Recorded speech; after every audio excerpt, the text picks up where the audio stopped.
Welcome to the Televerse. What is up, everybody, and welcome back into the Televerse.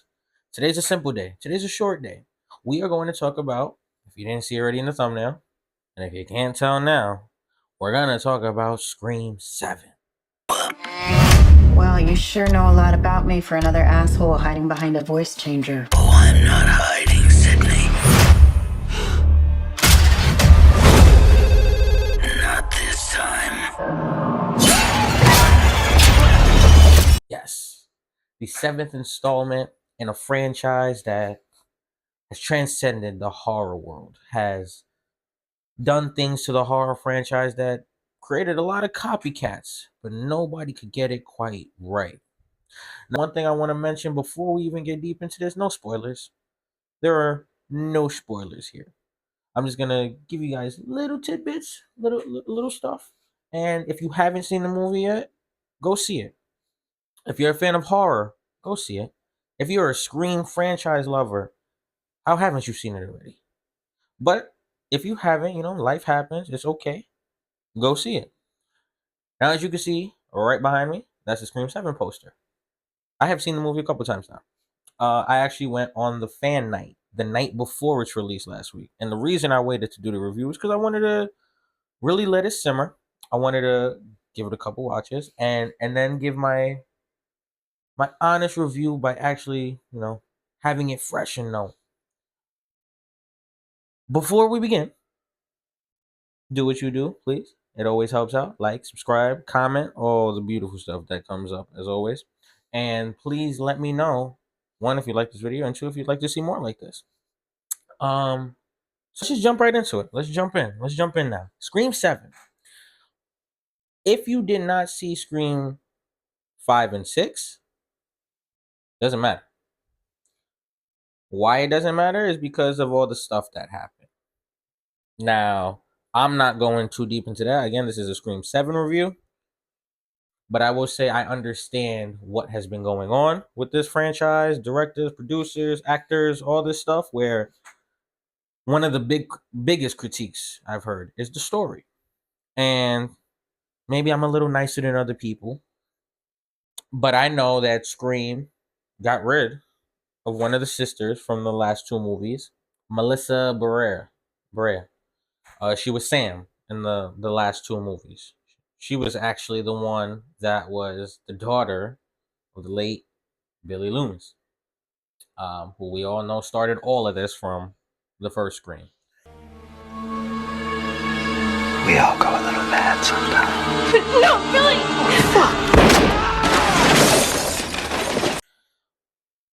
It was a cute story.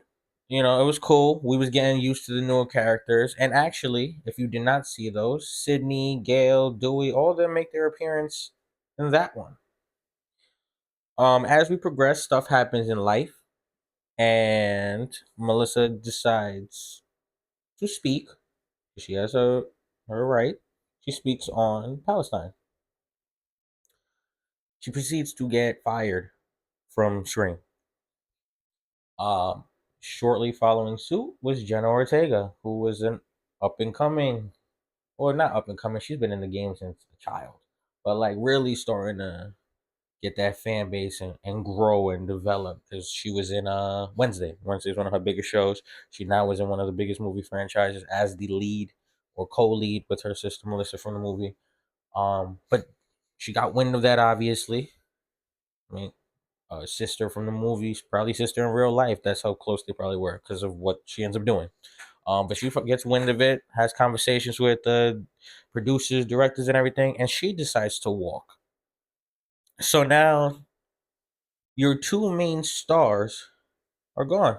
Granted, one of them is you guys who got rid of her because she spoke out on something, and the other one decided to just be a true friend and walk from the franchise. Now, when it first came out, and this is backstory that many people, I haven't seen talk about. One guy in particular that I saw on YouTube, a lot of views, and shout out to you. Ain't nobody hating. But when he spoke about certain things, I realized he wasn't a true fan of the franchise, and he didn't know everything. I take everything into account. Everything. So when you put all that together, you lose your main star. The other star walks. Movies already in production or movies already going. When movies get the green light to actually be made in Hollywood, you're on a strict schedule. You're pressed on time. You only have so much studio time. You can only do so many retakes. There's a lot that goes into it that people don't know. So now you lose those two. You think the story's going to be the same? Yeah, I didn't either. Is it easy to create a story? I didn't think so either. So now we get the return. What does Screen try to do? They tried to throw us nostalgia, and they give us all the ones we fell in love with. From you get back the Star and Sydney. It is now about her daughter. She's grown, she's married, has a child, but she's shielded her daughter from her history, her past. So her and her daughter don't really have the strongest, greatest relationship. Where'd you find that jacket? The attic. I was looking through some old clothes. You could have asked. So it starts off, Scream 7 starts off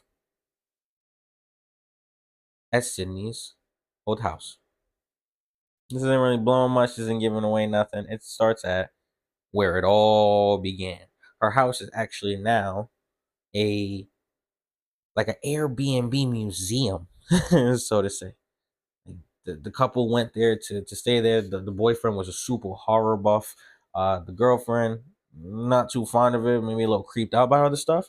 And he was trying to, make light of it, joke around with her and stuff. But not only was it an Airbnb where they would go in to stay for the night, it had the memorabilia. It had a ghost face sitting somewhere. It had the white tape from where Billy was stabbed and then shot in the head, and the TV on the floor, the white tape and everything over there for where she dropped the TV on Stu's head. Like, it brought you back. Even if you didn't see it, you see, there was a lot of stuff that happened here. And I don't know who did Scream at this point, the very first one, which is absolutely, to this day, still the best one. Did you really call the police? You bet your sorry ass I did. My mom and dad are gonna be so mad. It is absolutely the best Scream. And I say that after just watching all of them. Not only have I made sure to see Scream 7, but I saw Scream 1 again, 2, 3, and 4. Back to back to back to back. Just to really get that gauge of, is this movie really as bad as people trying to say? I was watching YouTube and I saw somebody talk about the twins. If you have not seen 5 and 6, there are two characters, Mindy and Chad. When I watched that dude's video, he said, what did he say? This movie was absolute garbage. The best part of it was the first 15 minutes. The ending was absolutely horrific, and nobody cared about any of the characters. Gail even had these two newbie characters that they were here, but they weren't newbie characters. Okay, buddy, if you end up seeing this, I want you to know they were not new characters. They were the only two to survive the overhaul from 5, 6 when they had to scrap and redo. No one cares about the shitty, inferior sequels, Wes. You're safe. With Randy as our uncle, though, you and I are probably screwed. Wait, what? Or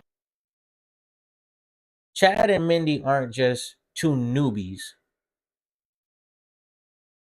They're the niece and nephew of the late Randy. Yeah, Randy, the horror movie buff. Randy, who survived 1, got to 2, stuck with Sydney in college, and then got slaughtered in a van. But the one that always had the rules about a horror movie. What to do, what not to do. Are certain rules that one must abide by in order to successfully survive a horror movie. For instance, number 1, you can never have sex. Okay? Number 2, you can never drink or do drugs. And number 3, never, ever, ever, under any circumstances say, I'll be right back. Because you won't be back. I'm getting another beer. You want one? Yeah, sure. I'll be right back. You see, So when I hear somebody calling Mindy and Chad newbies when they were integral parts in the other two, and the only two to still be here for this one, I know you don't know your history.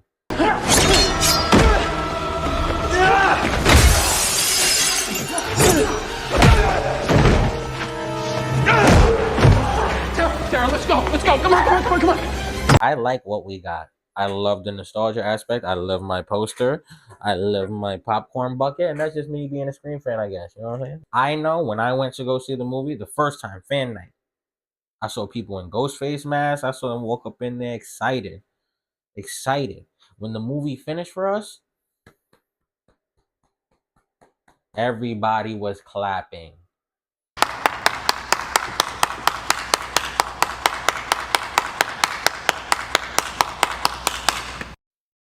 I could honestly say I never saw that for a horror movie before. The last time I had a movie theater give like a standing ovation, so to say, was Spider-Man. It was the Spider-Man Far From Home, where we got all three of them together. Andrew Garfield, Tom Holland, Tobey Maguire, all three of them. Boom, we got our Spider-Man meme. That was the last movie I remember going to where it got a standing ovation. Prevalent, because it was a fire movie. Most movies that I go to, especially horror movies, do not get standing ovations. They don't get clapped for at the end of the movie. Scream 7 got clapped for at the end of the movie. Which means not only I enjoyed it, the rest of the theater I was with enjoyed it. And did it have its groaning moments? Ugh, don't do that. Yeah, of course it did. Just like all of them. Did it have its come on moment? Yeah, of course it did. Like all of them. Shit, I specifically remember 3. He came back to life. And they blasted him like 7, 8 times in the chest before Dewey finally shot him in the head. And then when you shoot him in the head, he goes flying into the wall.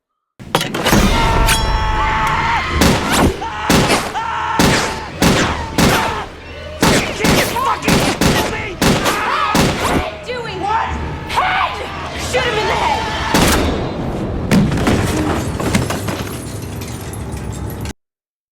What bullet is really like we could really go deep into that and be extra, but come on, man. It's a horror movie. It's a horror movie that's made it 7 movies deep. There's not many horror franchises that could say I'm 7 movies deep. Please drop it in the comments. Let me know. Let me know what franchises I'm missing that go 7 deep and stay relevant, stay good, stay doing numbers. For all the hate I saw, and that's sometimes social media and all this online talk could just be talk. Because while I'm seeing the talk that I'm seeing and seeing a lot of the hate that this movie's getting, I see after the weekend's done, this is the highest grossing Scream ever for a weekend release. I did make sure to go check the numbers too. The last Scream had done maybe about 130 million, around there. This Scream did what? That 98 over the weekend? So you're telling me this Scream is going to blow by the last Scream within a week? We almost at the week mark at this point, actually. But hey, I just had to give my 2 cents. Listen, I am a Scream fan from the core. I grew up fearing the Ghostface to falling in love with the Ghostface and falling in love with this franchise and watching it many and many of times. Go see the movie. Stop listening to critics. Stop listening to haters. If you are a fan of horror, go see the movie. If you are a fan of Scream, the franchise as a whole, and you took a break from it, you didn't see the last few, you didn't care for the new actresses, go see the movie. This is for you. This is just for you. Great intro. I love the beginning of the movie. Middle's cool too. Has its moments, has its dumb moments, has its cool moments, has its funny moments, like all Screams. But I don't want to give it away because I don't want you to be spoiled. I don't want you to not see the movie just because I already heard it from him. He knows everything. He told me everything that's gonna happen. So no, go see it. Go see it for yourself. Go enjoy it in the theater. Pack the people. See their reactions. Get your reactions first time. You know what I'm saying? Go do it. It deserves it. It deserves it. For sure. And I know people might be against it because of what happened with the talks and all that, getting rid of one of the stars because of her speaking out on certain things. Fine. If you don't want to see it for that, don't see it for that then. To each his own.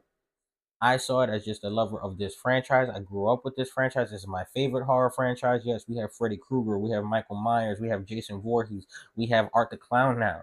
Like we got him. We got Texas Chainsaw Massacre. We got movies, and we got movies that make it deep. But are they all legit? Like there's some Halloweens I don't remember. Well, that was absolute stupidity. This one Friday the 13th, so that was absolute stupidity. When we come to the Scream franchise, Scream 1 through 7, there's gonna be a fan that says any of these are their favorite. Whether it's the new school fans or the old school fans, they're gonna love the originals, or you got the new school fans that are loving this one. You got the new school fans that are mad that the new stars are gone. You got the new school fans that don't care, saw 7 and fell in love with that. Make up your own mind, create your own opinion, and enjoy the movie for what it is. It is a movie that lost its 2 stars, recreated the story, and brought back the nostalgia aspect by bringing back our favorite and Sydney. And Sydney full on. Sydney now has a family, and it has its good moments. It has its holes. But honestly, I couldn't find a perfect Scream, especially after watching all. Even my favorite 1 and 1 had its holes. You want to know more about that? Drop a comment down below. Let me know if you want full-on in-depth reviews or talks about any of the other Screams. Show love for the fact that we got another Scream. If you're a big fan of this franchise, if you love the Ghostface, just that type of... If you're a horror buff, go do it. You will not regret it.